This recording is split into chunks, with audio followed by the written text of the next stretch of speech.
அனைவருக்கும் வணக்கம். தாமரையின் குரல் நிகழ்ச்சி மூலயமா உங்களை மறுபடியும் சந்திக்கிறது ரொம்ப மகிழ்ச்சி. இன்னைக்கு நம்ம பார்க்க போகிறது திருக்குறளுடைய 2வது குறள், அதிகாரம் கடவுள் வாழ்த்து. குறள்: கற்றதனால் ஆய பயனின்குள் வாலறிவன் நற்றால் தொழாஆர் எனின். இந்த குறளுக்கான விளக்கம்: படிப்பதன் பயன் அறிவு பெறுதல். அப்படியானால் நம் அறிவுக்கெல்லாம் எட்டாத ஒரு பொருள் இருப்பதை உணர்ந்து அதை போற்றாவிட்டால் படிப்பினால் என்ன பயன்? இந்த விளக்கத்துக்கூட ஒரு சின்ன ஸ்டோரி பார்ப்போமா? ஒரு முறை ஒரு பெரிய அறிஞர் ஆத்தை கடக்க ஒரு படகில் ஏறினார்.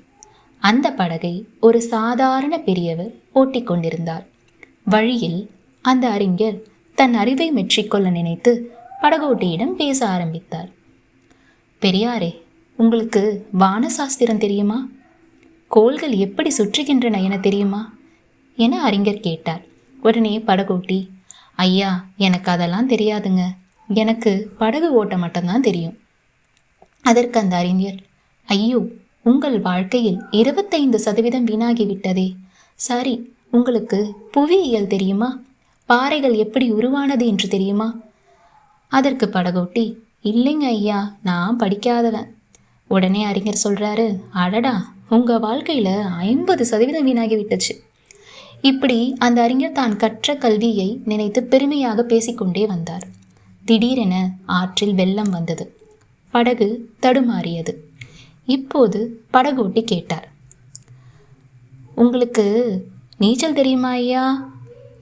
உடனே அறிஞர், ஐயோ, எனக்கு நீச்சல் தெரியாதே. இவ்வளவு படிச்சும் உங்களுக்கு உயிர் பிழைக்க தெரியலையே. இப்போ உங்க வாழ்க்கையில 100% வீணாக போகுது. அந்த இறைவனை வேண்டிக்கோங்க என்று சொல்லிட்டு அந்த படகோட்டி அறிஞரையும் காப்பாற்றி தானும் தப்பித்தார்.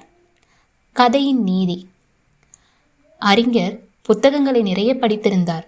ஆனால் அந்த அறிவை எப்படி பயன்படுத்த வேண்டும் என்ற பக்குவமும், தன்னிடம் இல்லாத அறிவை மற்றவர்கள் வைத்திருக்கும் போது அதனை தெரிந்து கொள்ளும் பணிவும் அவரிடம் இல்லை.